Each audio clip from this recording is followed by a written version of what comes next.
যে তোমরা একটা বাণী শিখেছো, কোরআন শিখেছো, জাহান্নাম থেকে বাঁচার একটা উপায় শিখেছো, একটা আমল শিখেছো, যে আমল দ্বারা জান্নাতে যাইতে পারবা, জাহান্নাম থেকে বাঁচতে পারবা, সে আমলটা তুমি জেনে যে ভাবতেছো হয়তো বা আমি নিজে আমল করে জান্নাতের ভিতরে প্রবেশ করব। না না না, এমন হবে না। আল্লাহর নবী বলেন, সাবধান, যদি আমার পক্ষ থেকে একটা বাণীও হয়, যে বাণীটা তোমার কাছে পৌঁছেছে, হয়তো বা তুমি জানো আর একজন জানে না, তার কাছে তুমি ওই বাণীটা পৌঁছায় দিবা। কেন? কারণ তুমি শুধু নিজে জান্নাতে যাইতে পারবা না। এ বান্দি, যদি তুমি জানায় দাও, এ বান্দা, যদি তুমি জানায় দাও, এই বাণীটা তোমার কাছে পৌঁছান, তার কাছে যাওয়ার কারণে হয়তো বা সে আমল করবে, তার দেখা দেখে আরেকজন আমল করবে, এইভাবে আমল করতে করতে করতে করতে কিয়ামতের আগ পর্যন্ত চলে যাবে। আর কিয়ামতের আগ পর্যন্ত গেলে সদকায়ে জারিয়া, তোমার আমল নামে তোমার নিজের আমল করার কোনো প্রয়োজন নাই। তুমি তো হায়াতের পাইবে না, হায়াত শেষ হবে, অপর তোমার অফাত ঘটবে, অফাত ঘটার পরে, মৃত্যু ঘটার পরে তুমি কবরে চলে যাবে, তোমার আমল নামার দরওয়াজা বন্ধ, তোমার সদকায়ে জারিয়ার আমল নামা খোলা থাকবে।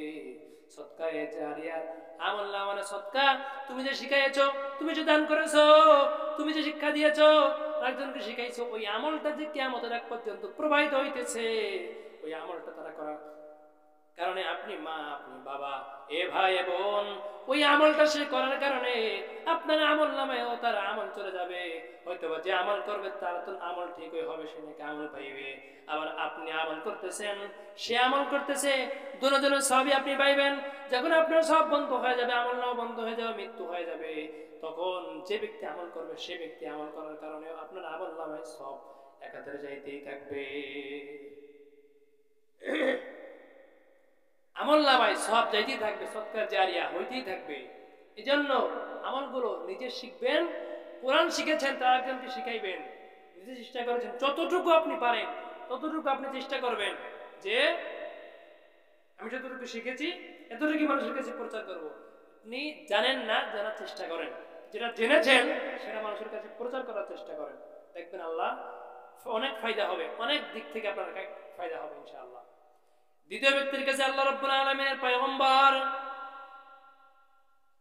বলতেছেন, দ্বিতীয় ব্যক্তির কাছে যখন গেলাম, দ্বিতীয় ব্যক্তি দেখতেছি, দ্বিতীয় যে মানুষ ছিল, এই মানুষের উপরে পাথর দিয়ে আঘাত করতেছে, পাথর দিয়া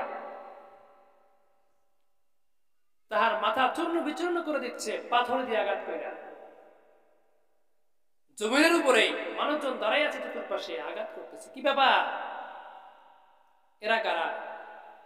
যারা এখানে এইভাবে পাথরের আঘাত খেতেছে, পুরা শরীরটা থেতলে মশলার মতো পিষে যাইতেছে।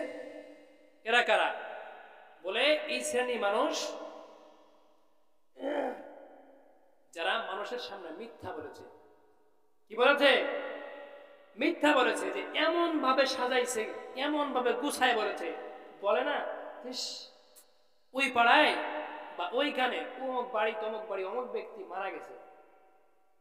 কিভাবে মারা গেছে?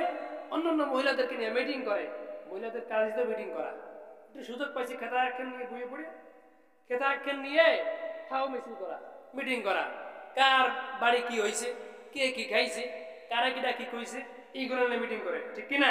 নাকি যশোরে নাই? মাগুরা কি যশোরে মনে হয় নাই? আমাদের মাগুরা তো অনেক অফুরান্ত। যাক, যদি যশোরে না থাকে আলহামদুলিল্লাহ, ভালো, অনেক ভালো, আল্লাহদের ঈমান মজবুত করুন। তো মিথ্যা সাজায় গুছায় এমন ভাবে বলে যে মানুষের বিশ্বাস করাই লাগে, বিশ্বাস করবা না, বিশ্বাস করাই ছাড়বে। এমন মা বোন মনে হয় নাই? নাই, এমন মা বোন নাই যে মিথ্যা কথা সাজায় গুছায় বলে, এমন ভাবে সাজাইবে যে মানে সত্যটা মিথ্যা হয়ে যাবে, কিন্তু মিথ্যা সত্যই থাকবে, এমন ভাবে সাজায় গুছায় বলে। এমন মা বোন অফুরন্ত আছে। শুধু মা বোনদেরকে বলছি এমন না, পুরো জাতিকেও বলছি, উভয়ের জন্য একই কথা। তো যখন এরকম মানুষকে সাজায় গুছায় মিথ্যা কথা বলেছে, মিথ্যা কথা বলাই তো কবিরা গুনাহ, পাপ, মহাপাপ, হারাম। আর এই মিথ্যা কথা সাজায় গুছায় যারা বলেছে তাদের ব্যাপারে বলা হচ্ছে যে সাজায় গুছায় যারা বলেছে তাদের জন্যই মহা কঠিন শাস্তির ব্যবস্থা করা হয়েছে। কি শাস্তি? যে পাথরের উপরে জুতা দিয়ে পিটাইবে না, বেত দিয়ে পিটাইবে না, যে কটা পিটান দিল গায়ের ব্যথা শেষ হয়ে গেল না, আপনাকে আমাকে পাথরের উপরে রাইখা, এমন একটা পাথর যে পাথরের উপরে শোয়ানো হইবে আপনাকে আমাকে, এই পাথরটা আমার আপনার শরীরের উপরে পড়ার পরে আপনার আমার চতুর্পাশে পুরা শরীরটা দেখবেন রডের ভিতরে কলা গাছ অনেক গাছ গাছা পড়ে পুরা পিষে যায়, পুরা পিষে যায়, এরকম পিষে যাইবে, অথচ আপনার আমার শরীর থেতলে যাইবে, এরকম আপনার আমার শরীরটা পুরা চূর্ণ বিচূর্ণ হয়ে যাবে, আবার শরীরটা গঠন হয়ে যাবে, সুন্দরভাবে সুন্দর শরীর গঠন হয়ে যাবে, আবার আঘাত করবে। এই পাথরটা এত বড় হবে যে আমার আপনার মতো 1 লক্ষ 2 লক্ষ মানুষ শোয়াইলেও পাথরের মনে করেন এরিয়া শেষ হবে না। এত বড় পাথর যে পাথরের উপরে শোয়াইয়া আমাকে আপনাকে আঘাত করা হবে, এমন ভাবে আঘাত করবে যে শরীরটা চূর্ণ বিচূর্ণ হয়ে যাবে। শুধুমাত্র কি কারণ? মিথ্যা বলার কারণে। যদি মিথ্যা বলেন, মানুষের সামনে সাজায় গোছায় মিথ্যা বলেন, তাইলে বেকায়দা অবস্থা হয়ে যাবে। যেন সাজায় গোছায় মিথ্যা বলবেন না। একটা প্রবাদে আছে যে মানুষকে সত্য বলে, মানুষকে মিথ্যা বলে হাসানোর থেকে সত্য বলে কাঁদানো ভালো। মানুষকে মিথ্যা বলে হাসানো থেকে সত্য বলে কাঁদানো ভালো। মানুষ কাঁদুক, অথবা সামান্য কিছু সময় কাঁদবে, আবার ঠিক হয়ে যাবে। কিন্তু মিথ্যা বলার কারণে সে গুনাহ করলে যে গুনাহ হয়তো এই গুনাহ আপনার আমলনামা যাইতেছে, আপনি যে গুনাহ করেছেন এটাও আপনার আমলনামা যাইতেছে। এজন্য দুই দিকের গুনাহ আপনি পাইতেছেন। আবার যদি নেক আমলের তালিম কাউকে দেন, কাউকে আপনার দর্শ দেন, এই দর্শটা দেওয়ার কারণে এরকম দুজন, সে নেক করলো, আপনি আমল করলে সে সব আপনি পাইবেন, আপনি আমল করলে সে সব পাইবেন। এজন্য চেষ্টা করবেন ইনশাআল্লাহ যে যেরকম গুনাহ করলে গুনাহ আমলনামায় লেখা হয়, আপনি নেক আমল করলে আপনার আমলনামায় নেক আমল জমা হইবে। আর একজনকে শিখাইলে সেও নেক আমল করার কারণে আপনার আমলনামায় নেক আমল জমা হইবে। তৃতীয় নাম্বার, আল্লাহর নবী মুহাম্মদুর রাসূলুল্লাহ সাল্লাল্লাহু আলাইহি ওয়াসাল্লাম যখন তৃতীয় কক্ষের কাছে হাজির হলেন, যে জাহান্নামের একটা ডিব্বা, এই জাহান্নামের ডিব্বার কাছে হাজির হওয়ার পরে যখন আল্লাহর নবী মুহাম্মদুর রাসূলুল্লাহ সাল্লাল্লাহু আলাইহি ওয়াসাল্লাম দেখতেছেন যে মানুষগুলো, বৃদ্ধা মহিলাও আছে, বৃদ্ধা পুরুষও আছে, নারী পুরুষ, মনে করেন বৃদ্ধা যুবতী মা বোন সবাই আছে, মধ্যম বয়সী মা বোন যুবক যুবতী সবাই আছে, এরকম আগুনে পড়তেছে। আল্লাহর নবী মুহাম্মদুর রাসূলুল্লাহ সাল্লাল্লাহু আলাইহি ওয়াসাল্লাম জিজ্ঞাসা করলেন, এ ভাই কি ব্যাপার, এরা কেন জাহান্নামের আগুনের ভিতরে পড়তেছে? আল্লাহর নবী মুহাম্মদুর রাসূলুল্লাহ জিজ্ঞেস করার পরে ওই ব্যক্তি জবাব দিছে, এরা যে জাহান্নামের ভিতরে জ্বলতেছে, এই জাহান্নামের ভিতরে জ্বলার কারণ কি জানো?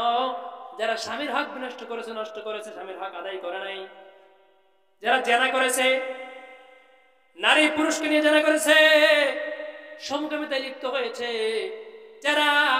যে নারীগুলো, যে পুরুষগুলো স্ত্রীকে রাইখা, যে নারী স্ত্রীকে রাইখা, স্বামীকে রাইখা যে নারীগুলো অন্য পুরুষ নিয়ে দৌড়াইছে, আর যে পুরুষগুলো স্ত্রী রাইখা বাড়ির ভিতরে স্ত্রী রাইখা অন্য মহিলাদেরকে নিয়ে দৌড়াইছে, যারা স্বামীকে কদর করে নাই, স্ত্রী স্বামীকে কদর করে নাই, স্বামী স্ত্রীকে কদর করে নাই, স্বামীর হক স্ত্রী আদায় করে নাই, স্ত্রীর হক স্বামী আদায় করে নাই, এমন যারা ছিল, যারা জেনা করেছে, বাইরে ঘোরাফেরা করেছে, বাইরে এদের সেদিক মিলামেশা করেছে, এই ব্যক্তিগুলো জাহান্নামের ভিতরে জ্বলতেছে। যারা জেনা করেছে, সহজ বাংলা হলো যারা করেছেন, খারাপ কাজ করেছেন, ফাহশা কাজ করেছেন, যে ফাহশা কাজ করার কারণে আল্লাহর নবী মুহাম্মদুর রাসূলুল্লাহ সাল্লাল্লাহু আলাইহি ওয়াসাল্লাম বলেন, ফাহশা কাজ করার কারণে এই বান্দাগুলোকে, এই বান্দিগুলোকে জাহান্নামের ভিতরে দেওয়া হয়েছে। যারা স্বামীর হক আদায় করে নাই, স্ত্রীর হক স্বামী আদায় করে নাই, এ মা, এ বোন, যারা এরকম ফাহশা কাজে লিপ্ত হয়েছো, মেহেরবানি করে তওবা করো। এ যুবক, এ যুবতী, হে বোন, হে ভাই, এ আমার পর্দার আড়ালের মা, এ আমার বাবাজিরা, আমার ভাইরা, যারা আছেন এই ফাহশা কাজে লিপ্ত হয়েছেন, আল্লাহর কাছে তওবা করবেন। আল্লাহ, ওই জাহান্নামের আগুন সহ্য করতে পারবো না। এ মা, একটু ভেবে দেখেছেন এই জাহান্নামের দূরত্ব এত বড়, এই জাহান্নামের দূরত্ব এত বড় হবে, এত বড় হবে যে 70,000 বছর জাহান্নামের উপর থেকে নিচ পর্যন্ত পৌঁছাইতে 70,000 বছর চলতো, মানে 70,000 বছর লাগবে। 70,000 বছর দৌড়াইলে, দ্রুতগামী ঘোড়া দৌড়াইলে যতটা দূরত্ব হয়, যত দূরের পথ হয়, এই দূরের পথ কত দূরের পথ? 70,000। আল্লাহু আকবার। 70,000 বছর যদি দ্রুতগামী ঘোড়া দৌড়ায়, দৌড়াইতে গিয়া 70,000 বছর শেষ হয়ে যাবে, তাও এই জাহান্নামের তলদেশে পৌঁছানো শেষ হবে না। এত বড় দূরত্বের পথ, এই দূরত্বের পথে আপনাকে আমাকে পড়তে হবে। আর 70,000 যে দূরত্বের পথ, এই শরীর আপনার যে সুন্দর আপনার ক্রিম মাইকা শরীর মাখছেন, ময়দা মাইকা শরীর বানাইছেন, এই মানে এত সুন্দর শরীরটা বানাইছেন যে রোদের তাপেও যান না, মানে রোদের ভিতরেও যান না, আগুনের কাছেও যান না। এতটা যত্ন, ত্বককে এতটা যত্ন করেন, এতটা মহাব্বত করেন, এতটা মায়া করেন, যে মায়া করার ফলে এই শরীরটা রোদের ভিতরে নেন না। তাও এই শরীর যখন আল্লাহ জাহান্নামে ঢুকাই দিবে, তখন আপনার অবস্থা কি হবে? আপনি ভাবছেন যে রোদের ভিতরে গেলে আমার ত্বক নষ্ট হবে, আমার চেহারা কেমন যেন লাবণ্যতা নষ্ট হয়ে যাবে, সৌন্দর্য নষ্ট হয়ে যাবে। রোদের ভিতরে যাইতেছেন না, কিন্তু আপনি যে জাহান্নামের লাকড়ি হইতেছেন, ওইখানে গিয়ে যে চিরস্থায়ী ত্বক নষ্ট হবে, ওই ত্বক নষ্ট হলে ত্বক আপনাকে সামলাবে কেডা? ওই সময় ত্বক কিভাবে সামলাবেন? ত্বক কিভাবে আপনি করবেন? কোনো উপায় আছে? কোনো উপায় নাই। এই জন্য তওবা করুন আল্লাহর কাছে। আল্লাহ, অন্যায়ের পথ যদি যেয়ে থাকেন, ভুলের পথে গিয়ে থাকেন, তওবা করবেন। আল্লাহ, গুনাহের পথে যাইতে মোটেও দেরি করি নাই, গুনাহ করতে করতে বুড়া হয়েছি, গুনাহ করতে করতে বয়স হয়েছে, বয়স হওয়ার পরে গুনাহ করি নাই, বয়স গুনাহ হইতেছে, বয়সও হইতেছে, অতএব বয়সও বাড়তেছে, গুনাহও বাড়তেছে। তওবা করবেন, আল্লাহ অন্যায়ের পথ থেকে আমাকে ফিরান। কারণ জাহান্নামের ভয়াবহতা এত ভয়ঙ্কর, এত ভয়ঙ্কর। মা শুনতে শুনতে কান শুক হয়ে গেছে, চোখটা বন্ধ করে একবার ভেবে দেখেন অবস্থা কি করুণ হবে, বড় ভয়ঙ্কর হবে অবস্থা।